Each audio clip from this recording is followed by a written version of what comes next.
Pessoal, prazer, eu sou o Nick, eu faço parte aqui do Movimento Dunamis, estou aqui há quase 10 anos e para mim é um privilégio poder servir tudo que o senhor está fazendo aqui dentro da nossa casa. E eu fui um líder universitário, tá? Eu conheci o Namorato pregando nas universidades e eu também fui líder universitário por aproximadamente 2, quase 3 anos. Eu liderei um grupo pequeno numa universidade aqui de São Paulo chamado Belas Artes com a minha esposa, que não é uma universidade muito apaixonada por Jesus e muito conservadora. A galera ia semi-nua pra dentro da faculdade. Tenho histórias indizíveis, que é a minha palavra favorita quando namorar, é indizível, indescritíveis, mas eu quero partilhar aqui um pouquinho com vocês daquilo que eu acredito que é o DNA daqueles que estão fazendo parte da missão. Então eu quero te convidar para a gente orar antes de começar.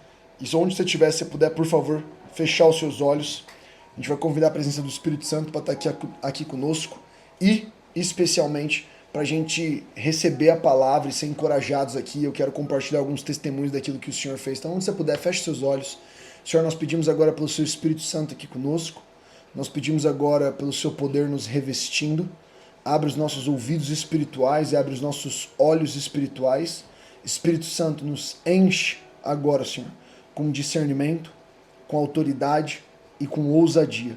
Nos faz, Senhor, não apenas bons cristãos da universidade, mas pessoas que manifestam o seu reino, embaixadores do seu reino onde nós estivermos.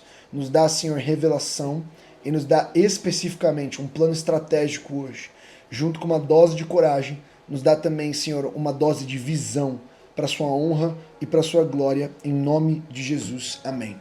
Se você faz parte do Descende, você vê por causa do Descende, manda aqui no chat só para eu saber se você veio especificamente pelo Descende. Eu sei que tem algumas pessoas que vieram de outras formas, então manda aqui para eu poder te conhecer e poder também apresentar um pouquinho do que a gente está fazendo. E eu quero contar um pouco desse testemunho e compartilhar e explorar um texto de 1 Coríntios no capítulo 9 com você. Então, não sei se você tem uma Bíblia aí por perto, mas quero te convidar a abrir em 1 Coríntios capítulo 9, verso de número 23. Aqui, galera, eu vim pelo envio, estava no Descendo, glória a Deus por isso. 1 Coríntios 9, verso de número 23, abre ele aí, que eu quero ler esse texto com você. E eu acho que esse texto é o texto que ele tem o DNA de todos aqueles que são jovens ou adolescentes que estão nas escolas ou nas universidades. Isso é algo que eu compartilho também com o Love. Mas 1 Coríntios 9, 23, ela é uma abertura de uma admoestação de Paulo. Paulo, ele acaba de ter uma fala muito dura para a igreja de Corinto, que é exatamente nesse capítulo 9, onde Paulo vai falar sobre ser fazedor de tenda. E nessa dinâmica de ser um fazedor de tenda, Paulo vai trazer uma visão onde ele vai acusar Corinto da sua falta de compromisso em doar, em sustentar, em contribuir. E ele termina isso falando assim: mesmo vocês não conseguindo me sustentar, eu fiz de tudo para que eu não fosse um impedimento para que o evangelho fosse pregado. E ele termina essa correção com a fala de 1 Coríntios 9, 23, e ela tem um som diferente para Corinto. Corinto entendeu o que Paulo queria dizer, porque tem uma questão histórica aqui que talvez a gente não percebe. Mas 1 Coríntios no capítulo 9, ela é uma das chaves históricas, quando você faz um estudo hermenêutico da palavra, que mais vai brilhar. Muitas vezes a gente lê a palavra de uma maneira muito devocional. Eu vou ler, eu falar, uau, que legal, eu amo Jesus. Mas tem uma preciosidade quando a gente se debruça no texto e entende realmente aquilo que ele diz. E aqui no Dunamis nós acreditamos que não é nem um bando de pentecostais selvagem, nem um bando de eruditos acadêmicos, mas você é os dois. Você é alguém que domina a palavra com maestria, com uma espada na qual você é preparado para embanhar, ao mesmo tempo você é cheio do fogo do Espírito, dos dons sobrenaturais. Não faz sentido você viver uma vida na qual o Senhor ele te imbui de uma capacidade sobrenatural e você achar que sua vida é natural. Você não é um jovem para viver uma vida medíocre. Uma vida na qual você frequenta uma igreja, esquenta um banco e vive sobrevivendo às ocorrências da vida, tentando não desviar, porque nós somos frágeis demais na nossa fé. Mas eu acredito na posição a qual Paulo convida Corinto aqui. E esse texto é maravilhoso. Ele abre 1 Coríntios no capítulo 9, verso 23, falando: eu faço isto por causa do evangelho, para ser também participante dele. A palavra participante é a mesma palavra que vai estar presente em Gálatas no capítulo 6, verso de número 2, que ele vai falar: carreguem os fardos uns dos outros para que assim também sejam participantes da obra de Cristo. A palavra em inglês vai ser partakers, coparticipante, é alguém que carrega isso. E essa palavra é uma palavra que ela no grego vai trazer que da mesma forma que você tem o privilégio de participar, você tem esses direitos, você também tem deveres. E os deveres, eles são incumbências, eles são encargos, eles são uma postura e uma certa estatura a qual essas pessoas deveriam andar. Então quando a gente fala que você vai partilhar um dos outros, você é um participante, Paulo já está mudando o tom aqui da carta. Ele fala assim, peraí, vocês têm que entender que para participar disso comigo existe uma certa estatura e um certo nível de caminhada que vocês têm que ter. E aí ele leva para o verso 24, que é o verso chave, e eu acho que é o verso que mais me encorajou no ano passado e tem me encorajado esse ano, que é aquilo que, se eu puder falar todos os dias, eu pregar alguma coisa, ou compartilhar alguma coisa, vai ser 1 Coríntios capítulo 9, verso 24 diz: não sabeis vós que os que correm no estádio, todos, na verdade correm, mas um só leva o prêmio, correi de tal maneira que o alcancei. E aí talvez você vai falar assim, uau, eu sou um campeão para Jesus, eu sou uma estrela de Jesus, yes, Jesus é o Barney, eu amo ele, amo você, você me ama, somos uma família feliz. E é verdade, você é uma estrelinha de Jesus, Jesus te ama, mas o que Paulo está falando aqui é a natureza de um campeão. E se você está notando isso, o que Paulo está chamando eles é para ser um tipo específico de campeão, porque Paulo está se referindo a um acontecimento histórico. Corinto é uma cidade que sediava um evento chamado Istmo de Corinto. Istmo de Corinto é proporcional ao que acontecia nas Olimpíadas. Era uma competição que acontecia ao lado leste de Corinto, perdão, ao lado oeste de Corinto, ali nas penínsulas, onde eles faziam competições físicas para celebrar Poseidon.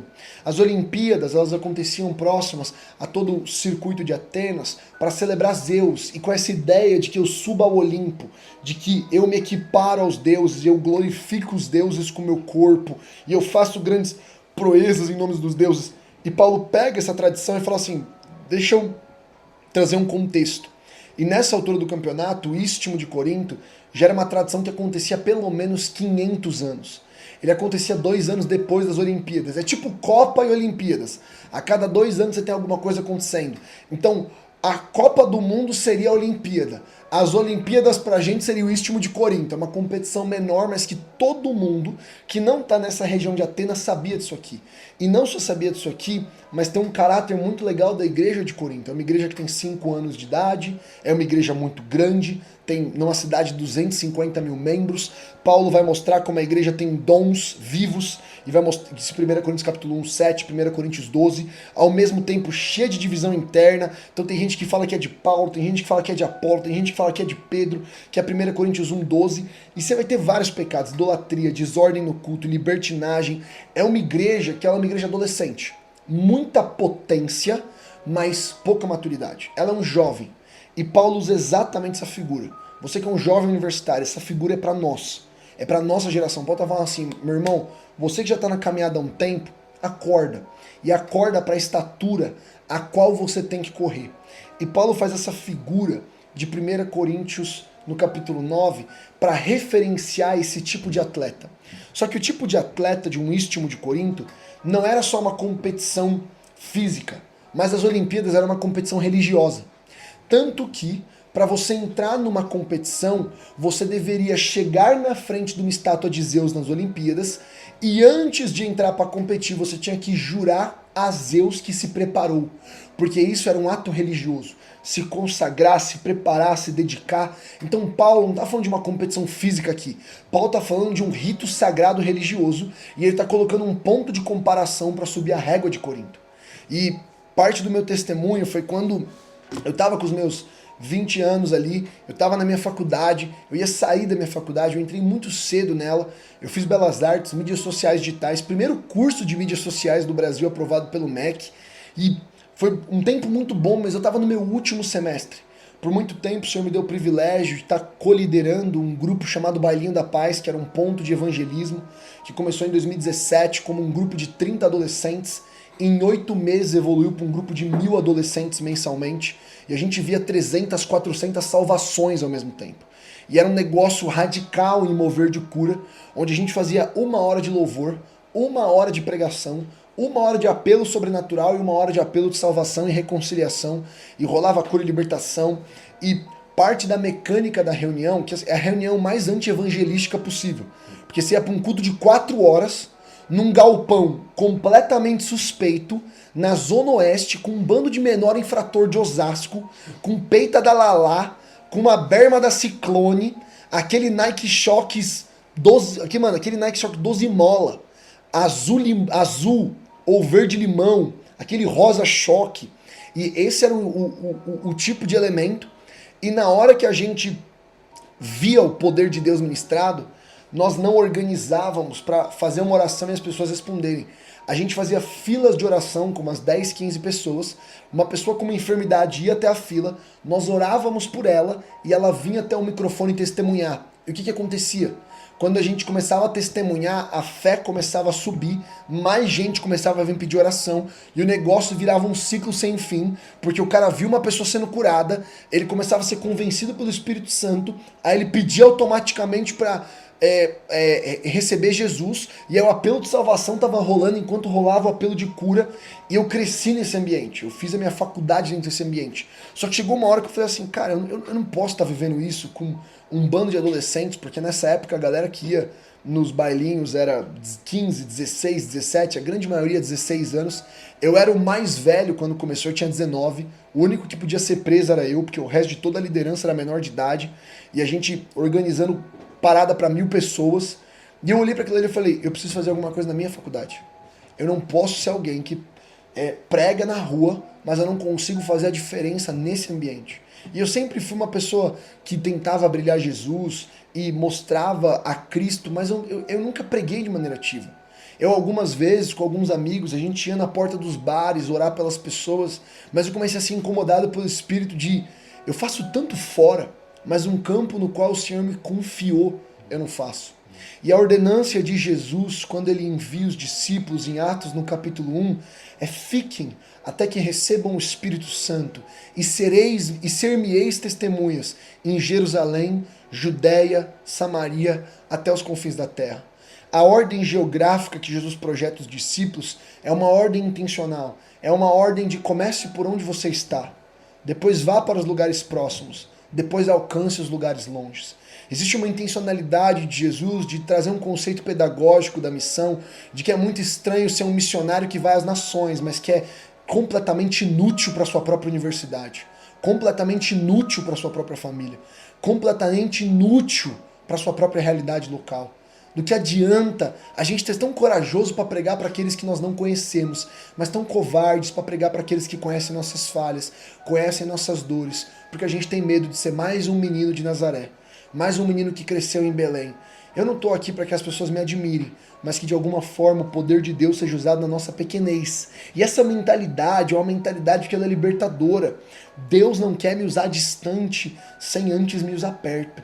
Deus ele quer me usar agora onde eu estou. E talvez o espaço onde você vai mais gastar tempo hoje é a sua universidade. Ou o segundo lugar vai ser o seu trabalho.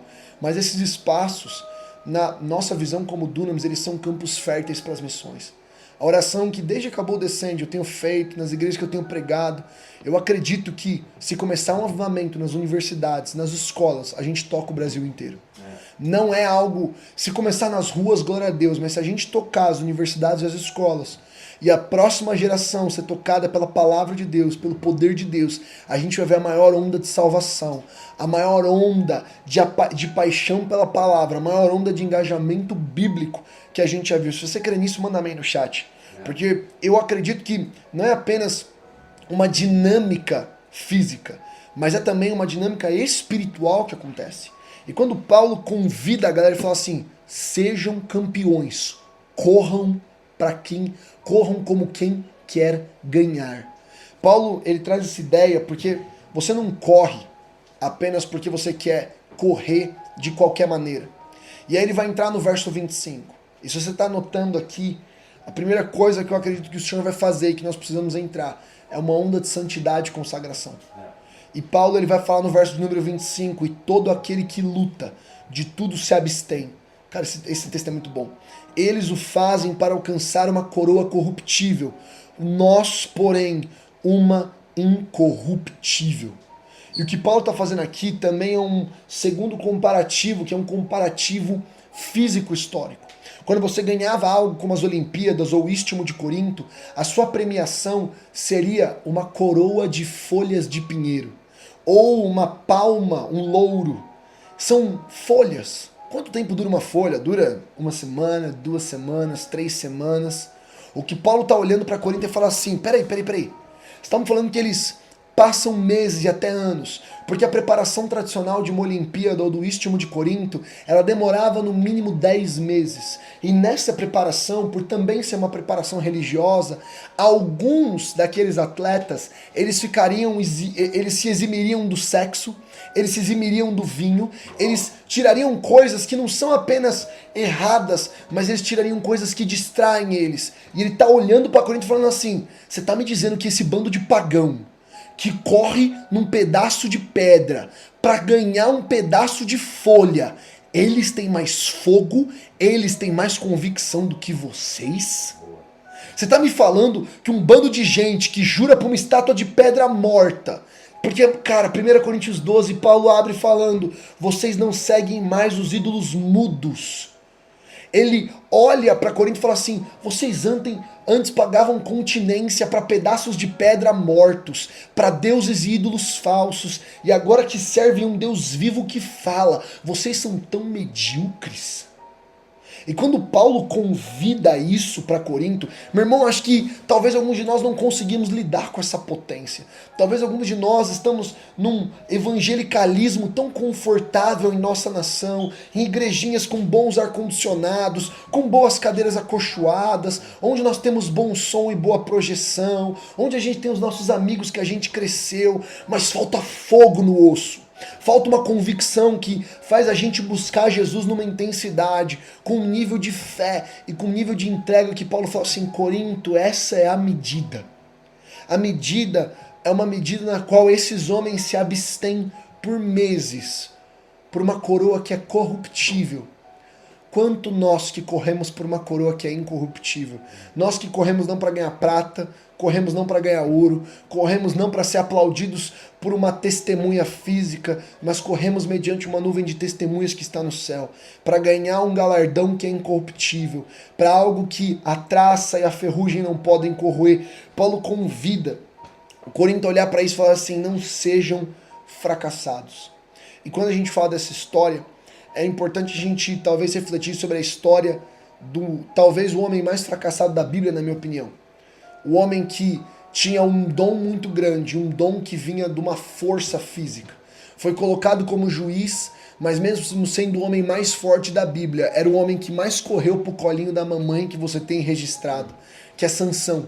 Juízes no capítulo 14, 5 vai mostrar que Sansão é esse homem forte, esse homem que tem a força ligada a um voto. E cara, esse comparativo é importante, porque o voto de nazireado não é um voto que ele é um voto que você é obrigado. Se você lê números com atenção, ele é um voto voluntário.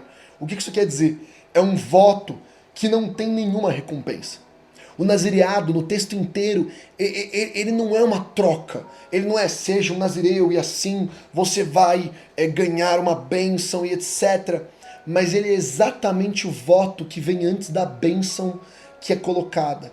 Que abençoarei a sua descendência. E tem uma dinâmica aqui onde não existe uma promessa ligada ao voto, mas existe uma posição na qual aqueles que se colocam, que consequentemente eles estão num nível de paixão, de entrega, na qual eles se sentem compelidos a entregar algo de volta. Tem uma certa medida de revelação, meu irmão, que só quando você quebra o teto de bronze e abre os olhos espirituais você consegue entrar, que com todo respeito, são 10h20 da noite, o seu corpo físico está cansado, mas só se o seu espírito está clamando você vai conseguir receber. Porque tem uma certa paixão, que é aquela paixão que nos nossos 20 anos tira a nossa noite de sono. que nos leva para as madrugadas de intercessão. É aquele nível de revelação que nos faz andar talvez na mesma estatura dos generais e homens e mulheres da fé que construíram o chão que a gente pisa, nas vigílias, nos jejuns estendidos. Meu irmão, com todo o amor do mundo, se você tem 20 e poucos anos e até agora você não jejuou até desmaiar, o que raios você está fazendo da sua vida?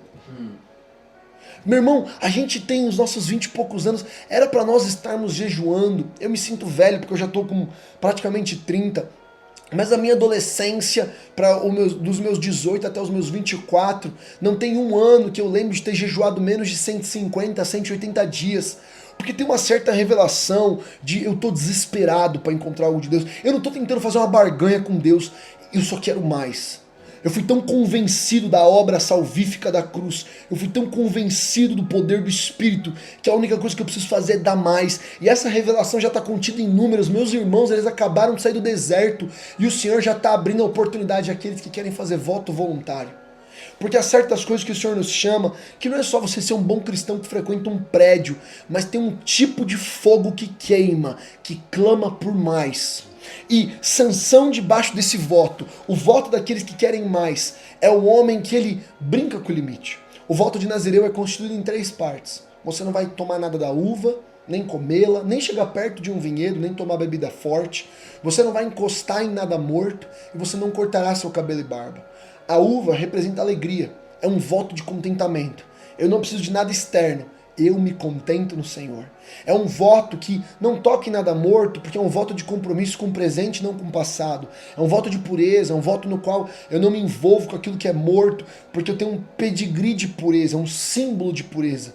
E é um voto no qual eu não cuido da minha barba nem cabelo, porque o Senhor não se importa com a aparência externa, mas Ele se importa com a aparência interna. Então eu me eximo dessa aparência exterior para que o Senhor foque um caráter, como Davi escreve no Salmo 51, cria em mim um coração que é puro, renova em mim o espírito reto. E Sansão, sendo homem desse voto, quando nós lemos Juízes no capítulo 14, verso de número 5, fala que Sansão desceu com seu pai com sua mão a tina. E aqui já tem parte do problema. Se você ler depois o texto de Juízes com atenção, toda vez que Sansão fica frustrado, ele corre para a mamãe. Ele é um homem, ele tem a força de um homem, mas ele tem a cabeça de um menino. E aqui, se você é um jovem universitário e você é um homem, tá na hora de você lavar suas cuecas, meu irmão. Já deu de você ter a força, a potência, a coragem de um homem, mas a responsabilidade de um adolescente de 12 anos. Tá na hora de você pagar suas contas. Tá na hora de você assumir seus BOs. Tá na hora de você vencer o pecado da pornografia. Tá na hora de você vencer o pecado da imoralidade. Tá na hora de você travar guerra contra algumas coisas. Um nível de santidade e pureza que eu vou ser muito honesto com você. Meu irmão, a minha oração tem: Senhor, levanta de novo um movimento de pureza igual eu escolhi esperar. Meu irmão, eu oro para que a nossa geração de adolescentes para jovens, a gente entre numa nova onda de pureza radical que seja tão violenta que o mundo vai ficar novamente incomodado. Porque hoje, cara, é muito louco, né? Tudo que a gente achava brega, você cresce e você acha muito maneiro. Vai passando os anos, você tinha 18 anos e falava, nossa, que coisa brega. Agora quando você tem quase 30, você fala assim, mano, que parada irada. Mano, eu usei anel do Eu Escolhi Esperar. Eu era cafona. Hoje, mano, eu uso até camiseta, se você quiser. Por quê? Porque tem uma certa visão, você olha e fala assim, cara, eu quero uma parada que é tão radical que eu quero o mundo ofendido. Por pensar que Eu Escolhi Esperar foi uma onda de pureza tão radical que virou piada. Cara, e sabe de onde vem essa piada?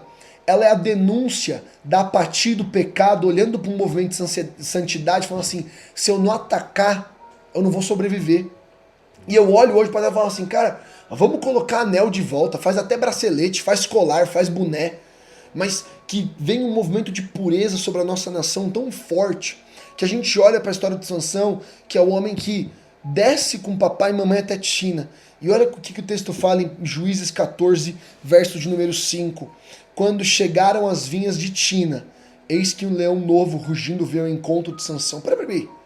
Quando chegaram as vinhas de Tina, de acordo com o voto de Nazireu, Sansão não poderia se aproximar de uma vinha. E não satisfeito em ir até a vinha, 1 Juízes 14, 8, 5, depois de Sansão lutar, fala que Sansão volta no caminho e vê o corpo do leão morto e tem mel dentro dele.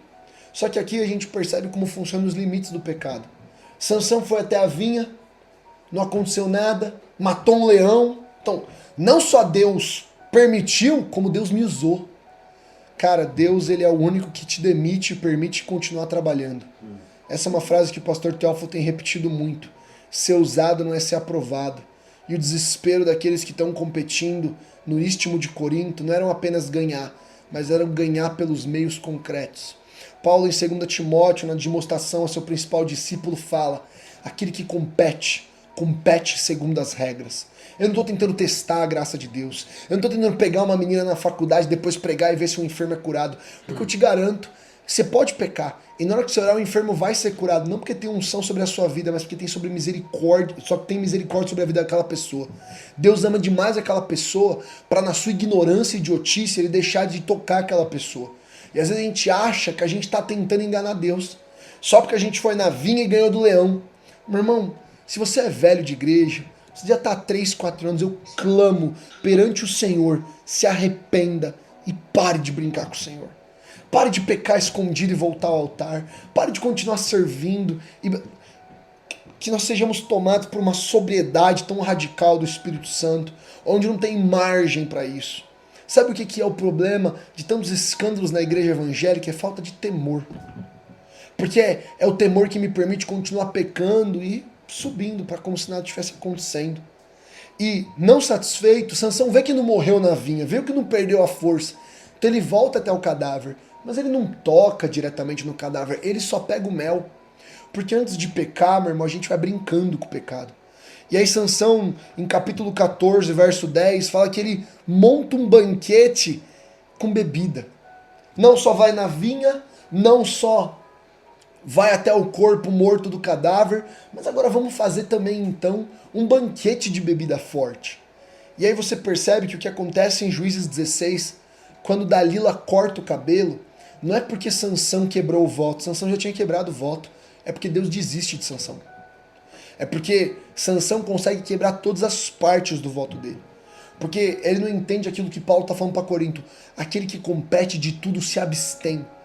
Sansão, que estava sobre voto, nem o voto consegue seguir.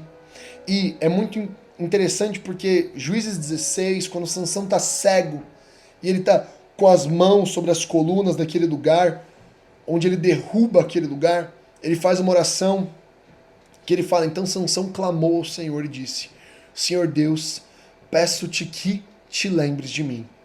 E essa oração é engraçada porque Sansão percebe que o Espírito se apartou dele. Mas Sansão, ele está trazendo uma revelação muito poderosa.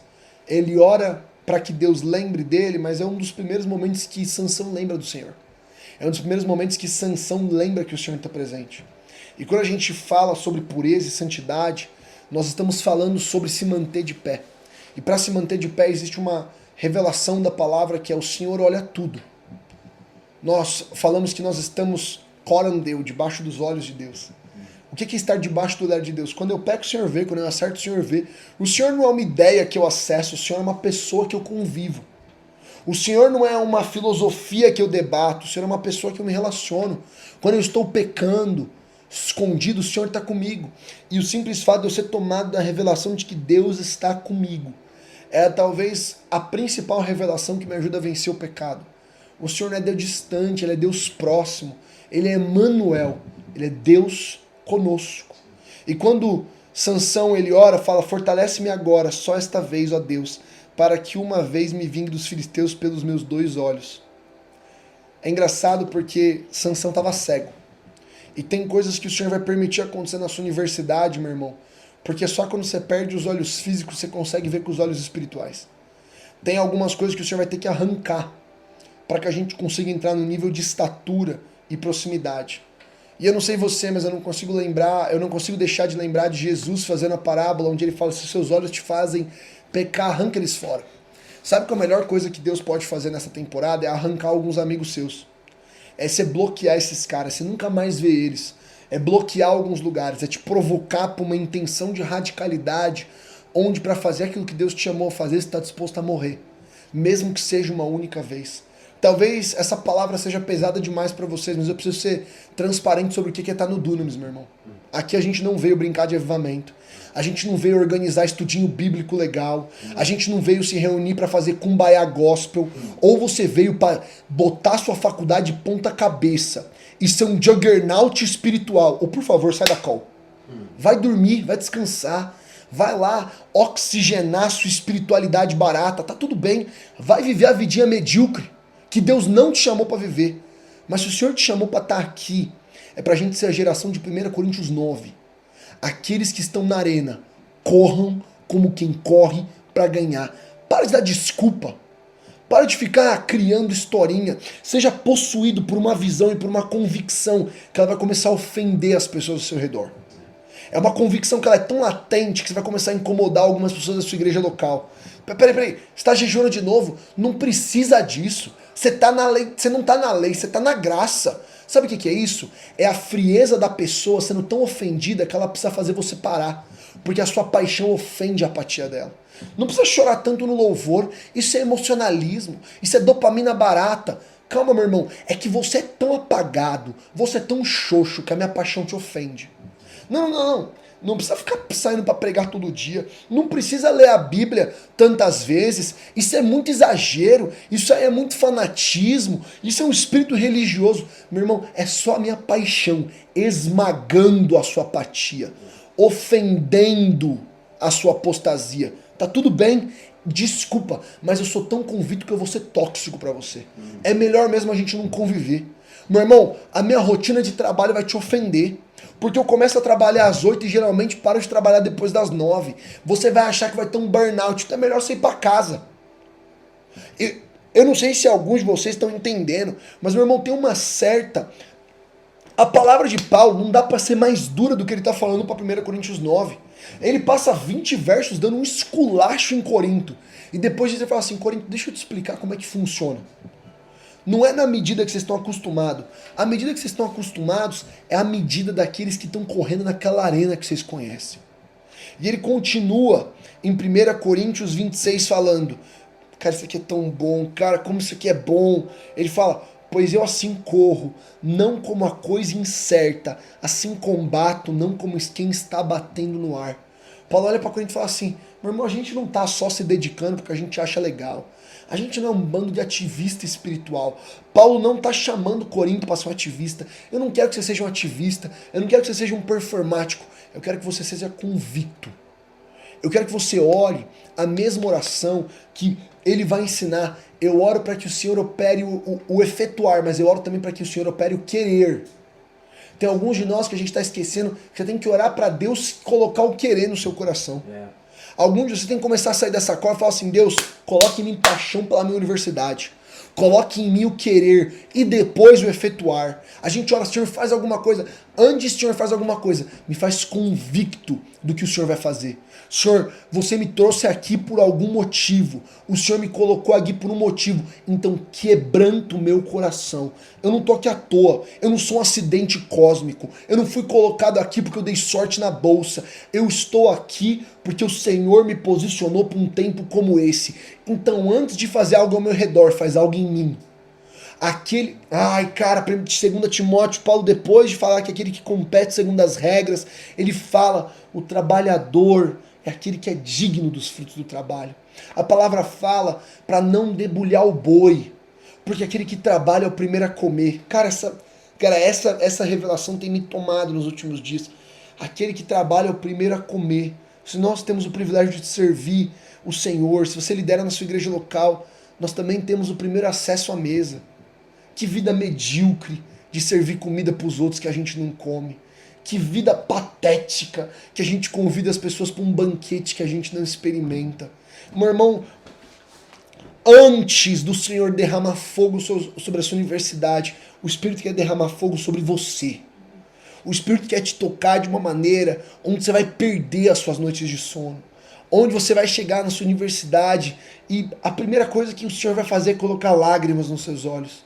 E você vai ver a galera no bar bebendo corote de limão.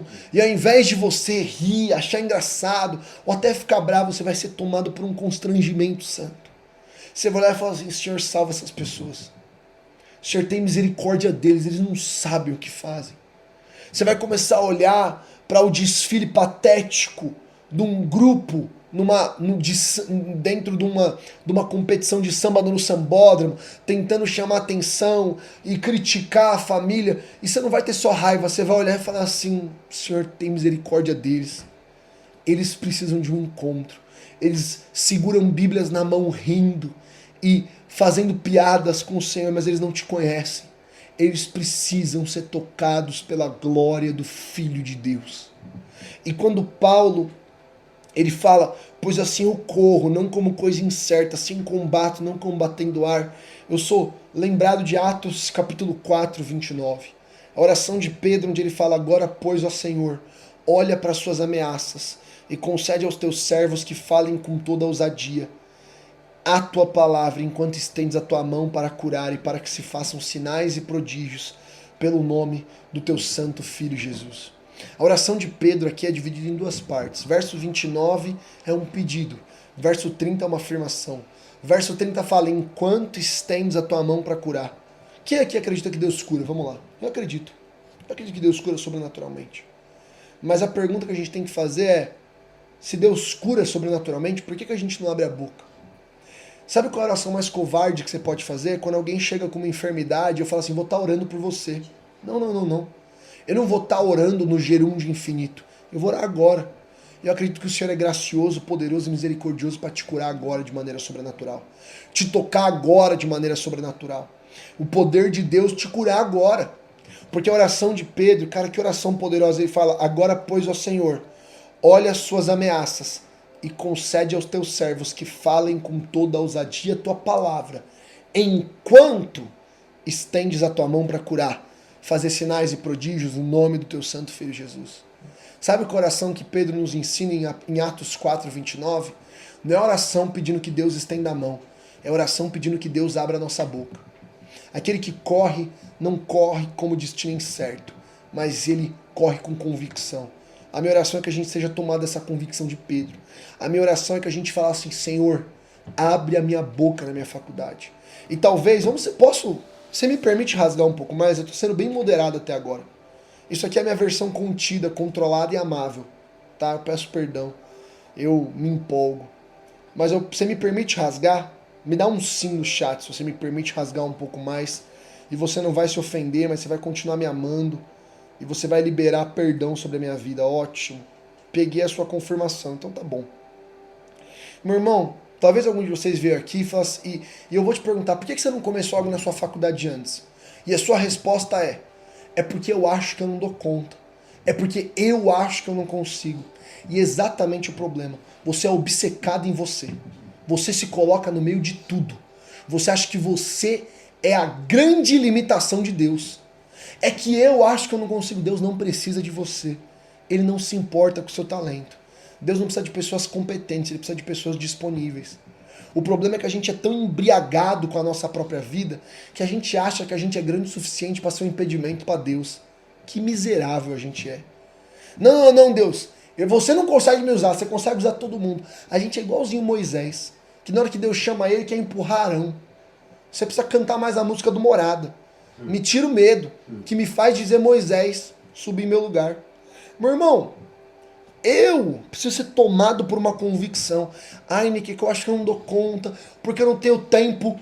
Corra como quem quer ganhar, pelo amor de Deus. Você é um jovem universitário, não existe momento na sua vida onde você vai ter mais tempo. Ou você tá se no nosso auge dos 20 anos nós não temos mais tempo, então é melhor Deus nunca mais nos abençoar. Então a gente nunca vai ter empresa. Então você nunca vai ter um cargo de diretoria. Deus nunca vai te dar um casamento com 4 filhos. Deus não vai te confiar uma igreja para pastorear. Porque você não dá conta. Você já está muito cheio de coisa nos seus 22 anos. Pelo amor de Deus, como é que a gente pode ser tomado de tanta insignificância? Se nesse momento, cara, é o momento que a gente tem mais vitalidade. É o momento que a gente tem mais potência. É quando a palavra, lá em 1 João, fala: jovens, vocês venceram o maligno. Eu vos escrevo porque vocês são fortes. Porque a sua juventude é elogio. Meu irmão, que privilégio dedicar a época mais poderosa da sua vida para o Senhor. Não existe, eu te garanto, tá? Quando você chegar nos 30, não dá mais para virar tanta noite não, tá? Eu virei muita noite, meu irmão, eu virava 3 noites seguidas, já fui parar no hospital por ficar sem dormir. Eu era bem intenso, eu era muito intenso, mas quando chega nos 30, quando bate, o corpo não responde mais. Passou o descende agora, parecia que um caminhão tinha me atropelado.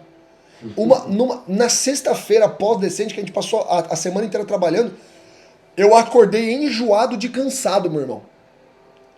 O meu corpo pifou, ele começou da tela azul e eu fiquei assim, ó, vegetando por 4 horas numa manhã. Tem uma dinâmica onde a gente está num momento que é um momento onde a gente tem o privilégio de correr sem cansar. A gente tem o privilégio do nosso corpo regenerar.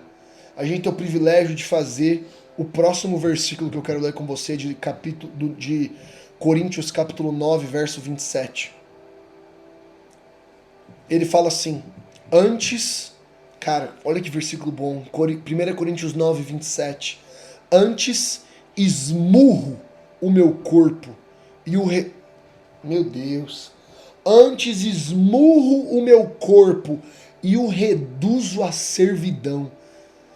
Paulo pega a cultura wellness, do mental health, etc. E ele dá uma bica, uma voadora de capoeira na nuca. Ele fala assim, meu irmão, ele olha aqui e fala assim, ó, antes esmurro meu corpo e o reduzo à servidão, para que pregando aos outros, eu mesmo não venha de alguma maneira ficar reprovado.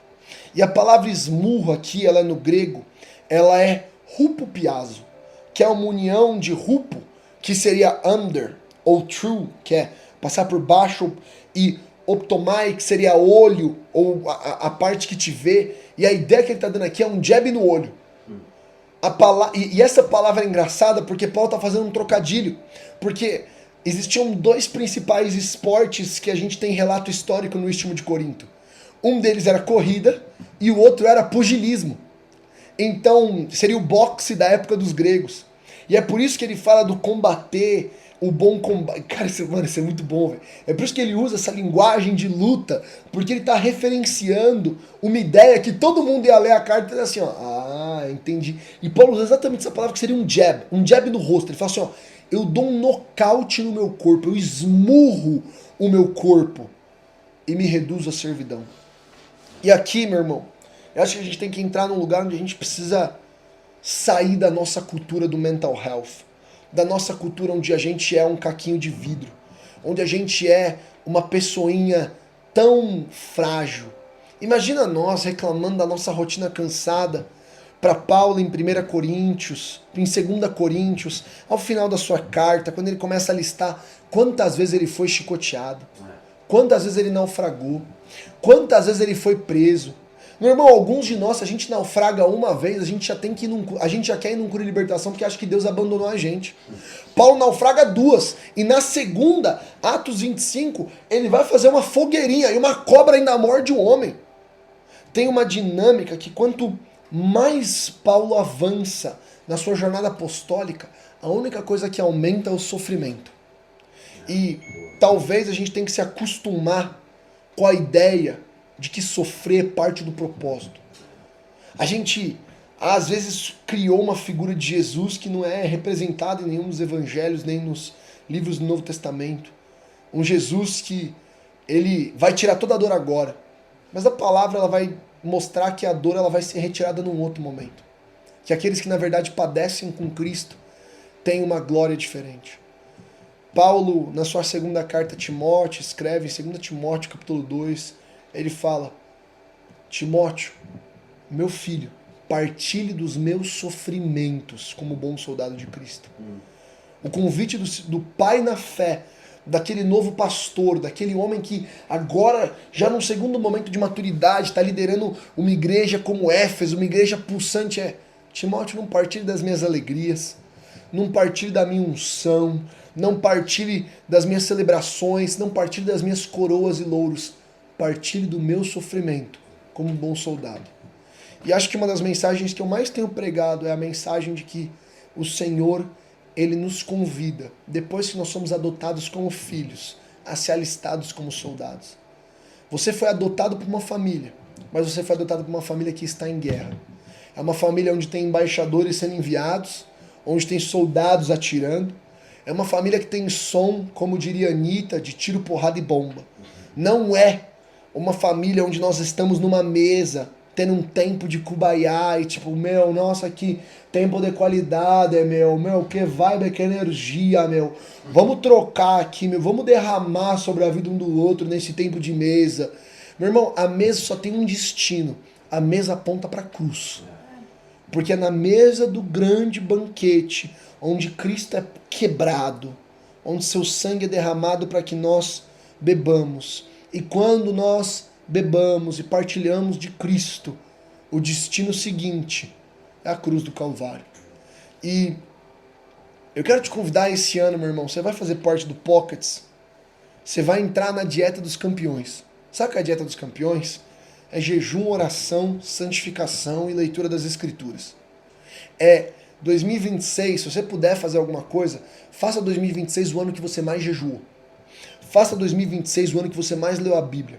Faça 2026 o ano que você mais gastou tempo em oração. Entra nesse ano com a posição de 1 Coríntios 9. E eu lembro que quando eu estava com a minha esposa na faculdade, a minha esposa era vice-presidente do Grêmio estudantil. Então ela organizava Juca, ela organizava festas muito evangélicas que acontecem em São Paulo nas universidades. Festas que glorificam muito a Deus, sabe? É muito lindo. E ela organizava essas festas, ela tinha todos os contatos. E eu devo dizer que hoje a minha maior inspiração de fé é a minha esposa, porque ela tem uma fé que me constrange todos os dias. E o motivo que eu casei com ela é porque eu olhei e falei, essa mulher ama Jesus mais que eu. E eu cresci na igreja. Ela se converteu há pouco tempo. Falei, eu preciso de alguém com esse fogo por perto. E quando a minha esposa se converteu, ela passou de sala em sala, aproveitando o contato que ela tinha para poder entrar lá e foi chamando as pessoas para fazer parte do grupo. O grupo foi crescendo, a gente começou a orar nas universidades. E eu lembro até hoje do dia que a gente descia até a boca para conversar com as pessoas, orar por elas, e passa uma moto e o cara me dá 1 quilo de prensado. Que ele chega e fala assim, cara, você quer droga? Ele passa pra mim, eu falo que eu queria, né? Porque a gente sempre recebia droga pra desovar. Eu recebo, aí eu olho pra ele e falo assim, você é crente, né? Mano, ele arregala o olho e fala assim, e o Espírito Santo tá te incomodando. É por isso que você tá me dando isso aqui. Esse rapaz, depois eu descubro que era um dos professores da Belas Artes. Ex da igreja, desviado. Um ex-evangélico. Que enquanto ele estava comprando e eu estava ali por perto com outras pessoas orando na boca, ele nem viu a gente, mas de alguma forma o Espírito Santo chegou até ele e ele foi convencido de maneira sobrenatural e falou assim, mano, o que eu tô fazendo aqui? E ele pega aquele tablete de 1 quilo de prensado, dá na nossa mão. E por causa dos nossos cultos no bailinho, a gente já sabia desovar droga. Então a gente ia até um bueiro, arrancava a tampa, sentava ali, pegava um canivete, ia cortando ali os tabletinhos para jogar na água, porque você não pode jogar droga fora, senão o nóia vai achar e vai fumar, tá? Já, ó, treinamento, aconselhamento, isso é lindo. E a gente desovava isso, eu passei muitas madrugadas desovando droga e bebida em bueiro, enquanto alguém ficava com um violão, pino de cocaína, LSD, MD, tudo que você imaginar a gente ficava desovando ali, porque você não pode jogar essas coisas fora. E também não dá para chegar para um policial e falar assim, oi policial, tudo bem? Eu estou com 3 quilos de droga que eu recebi numa reunião clandestina de menores de idade, que a gente faz num prédio sem alvará. Você poderia receber essas drogas? Não é algo também que soa muito bem. Então, para evitar a fadiga, a gente desovava. E eu lembro dessa história desse cara sendo tocado, e eu conto essa história e descrevo pra Bruna quem essa pessoa é. E a Bruna depois se conecta com esse professor, prega pra ele, e ele vira uma ponte para tocar as pessoas e as outras universidades. E por que eu falo isso? Porque eu quero entrar pra parte final aqui. Você tá comigo aqui ainda? Yeah. Você tá indo aqui comigo? Manda no chat se você ainda aqui comigo. Você vai me dar mais 3 minutos e eu vou acabar. Porque eu também não quero estender demais, eu sei que é tarde. Eu não quero abusar da boa vontade do Gabriel, que me permitiu estar aqui, para a glória de Deus. Obrigado pelo privilégio de servir o Pockets. A 4ª coisa favorita que eu faço é o Pockets. A primeira é dormir. Atos 16, versos de número 1, vai dizer o seguinte. Se você puder abrir esse único texto, Atos 16, verso de número 1, vai dizer, e cara, esse texto é muito bom. E chegou a Derbe e Listra, e eis que estava ali um certo discípulo por nome Timóteo, filho de uma judia, que era crente, mas era de pai grego. O menino era crente, um certo discípulo. Lucas escrevendo Atos, chama Timóteo de discípulo. Verso número 2 fala, do qual davam bom testemunho os irmãos que estavam em Listra e Icônico. Timóteo não tinha bom testemunho só da cidade a qual pertencia, mas tinha bom testemunho também da cidade ao lado, que era Icônico. E aí vem o verso de número 3. Paulo quis que este foste com ele. Meu irmão, imagina Timóteo, molecão, nunca viu a vida, veio o Power Ranger vermelho do evangelho, o homem que manda em tudo, olha pra você e fala assim, ó, eu quero que você venha comigo. É engraçado porque nesse momento Paulo tinha acabado de recusar Marcos. Marcos que escreve o livro de Marcos, que depois se conecta com Pedro, que Barnabé protege. Paulo se separa de Barnabé porque não queria mais estar perto de Marcos. E ele fala, eu preciso de um discípulo. Eu preciso de alguém que vai andar comigo. Então Paulo quis que foste com ele. Verso número 3 de Atos 16 e fala, e tomando, circuncidou. Os homens agora falam ai. Ai, meu irmão, você tem que imaginar que é 2000 anos atrás. Timóteo já tinha 17 anos, pelo menos aqui. Não tinha nem gelo, meu irmão. Não tem dor mais violenta que um homem daquela época poderia passar. E eu imagino... Mano, olha... Cara, se você puder abrir, abre Atos 16, verso 3, isso aqui é muito bom. Eu imagino Timóteo depois falando assim, mas Paulo, por que eu preciso me circuncidar? Eu ouvi em algumas cartas que a lei já passou e que isso não era mais uma exigência, isso não é mais parte do protocolo, a gente não precisa mais se circuncidar. E aí vem a explicação. Por causa dos judeus que estavam naqueles lugares, porque todos sabiam que seu pai era grego. Eu imagino Timóteo chegando para Paulo, Paulo, peraí, você está falando que eu preciso passar pela dor mais forte que um homem pode passar, só para que algumas pessoas limitadas recebam a palavra? Sim. Não, peraí. Você está me falando que eu vou sofrer, que eu vou pagar um preço gigante, para que alguns que têm dificuldade de receber a mensagem, para que elas recebam a mensagem, mesmo que isso não seja culpa minha? Sim. E, cara, isso aqui é muito bom, velho. Isso aqui é muito bom. E aí, Paulo, nessa situação, verso de número 4, porque você vai imaginar, não, Timóteo fez isso aqui, mas ele ia curar enfermo, ele ia tirar demônio pro Wi-Fi igual Paulo. Paulo, quando tá em Filipe, tira o demônio no Wi-Fi, a mulher tá passando de longe, ele fala assim, ó, sai agora, pá, e tira o demônio. Eu imagino o Timóteo falando assim, não, a gente vai fazer coisas incríveis, a gente vai curar enfermo, vai tirar demônio, vai ver reis caindo. E aí vem o verso número 4. E quando iam passando pelas cidades, lhes entregavam para serem observados os decretos que haviam sido estabelecidos. Para serem observados os decretos que haviam sido estabelecidos pelos apóstolos e anciãos de Jerusalém.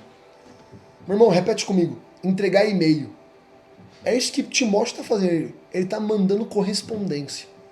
Nick, você está me falando que Timóteo passou pela dor física mais forte que um homem poderia passar por poucas pessoas para ser garoto de recado? Porque que eles estão pegando, meu irmão, eles não estão nem pegando cartas oficiais. Eles estão pegando o que Pedro decidiu com a galera em Jerusalém e falando assim, ó, pessoal, observem. Observou? Dúvida? Não? Nota 1000, vamos pro próximo. Só que aí vem o verso de número 5. Cara, como isso aqui é bom. De sorte que as igrejas eram confirmadas na fé e cada dia cresciam em número. Talvez você é a pessoa que foi chamada para mandar e-mail. Talvez você vai ser usado para tocar violão na sua universidade. Talvez você vai ser usado para levar o bolo toda semana. Eu não sei como é que Deus vai te usar, mas Ele vai te usar para a glória dEle, para que a fé seja confirmada e os números das suas universidades cresçam.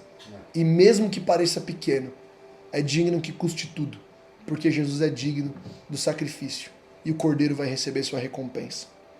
A mensagem que eu quero te instigar é para você sair essa noite como um campeão, posicionado na sua faculdade, e que esse ano você vai incendiar aquele prédio abaixo. Aquele lugar vai ser refém da glória de Deus. Guarda essa frase. A sua universidade vai ser refém da glória de Deus. Refém porque ela vai ser vítima do amor. Refém porque ela vai ser vítima do poder. Refém porque ela vai ser tocada de tal maneira que não tem o que fazer. Porque quando o Senhor aparece, quem vai dizer que não é o Senhor? Quero te convidar a fechar os seus olhos, a baixar sua cabeça. Eu quero orar por você e orar por um renovo do Espírito e agora por um enchimento e um preenchimento, um revestimento de poder como a palavra nos ensina. Onde você estiver agora, se você puder fechar os seus olhos, se você puder, você vai colocar suas duas mãos para frente assim. Espírito Santo de Deus, eu oro pelo seu fogo descendo sobre cada um desses líderes universitários. Eu peço agora, Senhor, pelo seu dom de fé serem partidos sobre eles, Senhor. Uma convicção tão extrema, tão radical, que ela é escandalosa. Uma fé, Senhor, que ela é regada em lágrimas. Um fogo que consome os ossos deles. Senhor, eu peço agora para aqueles que nunca foram tocados pelo seu Espírito Santo, que eles sintam agora o poder do Senhor enchendo e tocando eles, Senhor. O seu fogo agora sobre eles, Senhor. Nós pedimos, Senhor, que haja uma onda de milagres acontecendo nas universidades. Nós pedimos agora pelo dom de cura, sinais e maravilhas repartidos sobre cada uma das pessoas aqui. Quando eles impuserem as mãos sobre os enfermos, que eles sejam curados. Os cegos vejam, os surdos ouçam, os coxos andem. Aos pobres seja anunciadas boas novas, que seja chegado o reino de Deus. Nós pedimos agora, Senhor, pelo seu mover e a sua janela, Senhor, sobrenatural sobre as universidades. Que cada universidade seja uma escada onde os anjos sobem e descem, trazem mensagens, uma conexão, um lugar onde o céu desce até a terra, Senhor. Pequenas embaixadas do seu reino, onde são propriedades do Senhor. Nós pedimos, Senhor, por uma onda de arrependimento e salvação. Por aqueles que estão longe dos seus caminhos, voltando os olhos ao Senhor. O seu Espírito convencendo do pecado, da justiça e do juízo.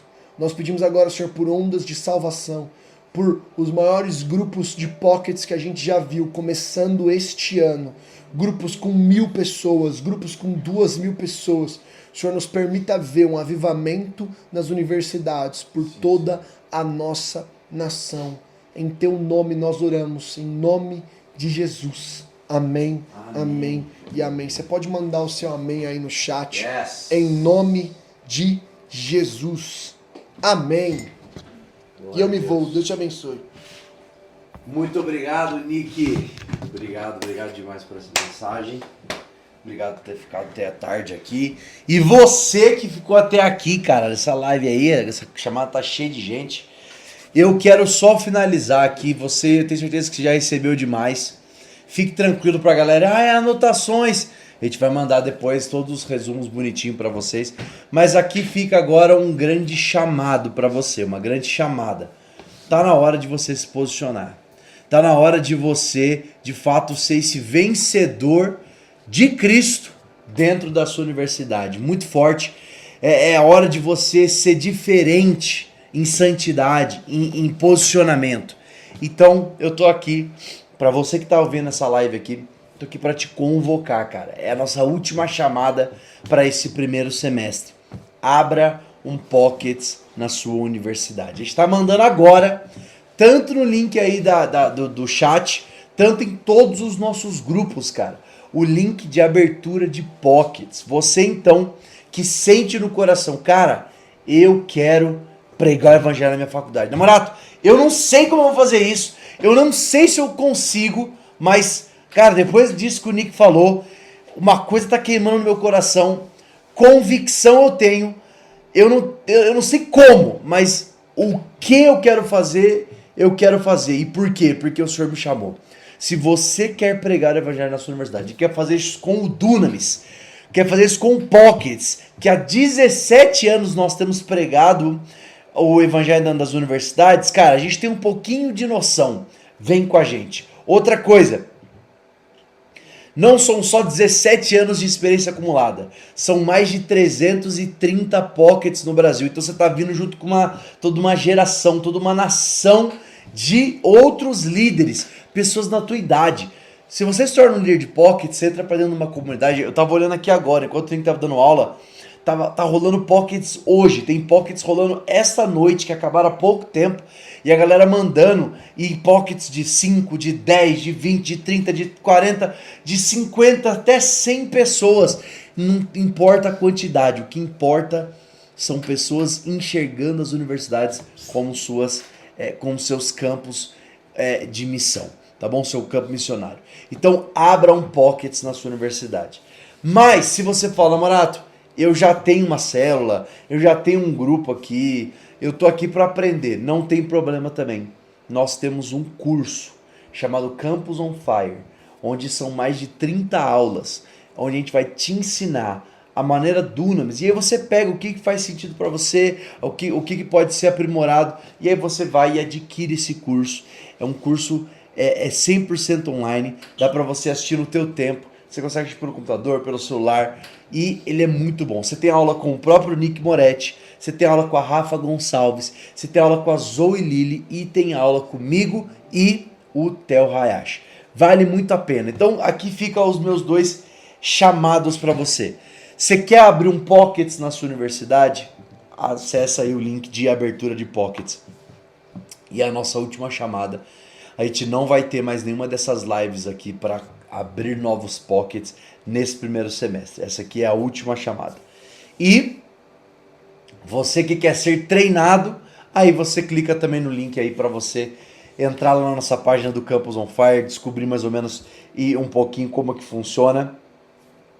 Todos os links estão sendo enviados, seja na comunidade 1 e 2, seja no Avivamento Universitário 1 e 2 e também no chat, tá bom?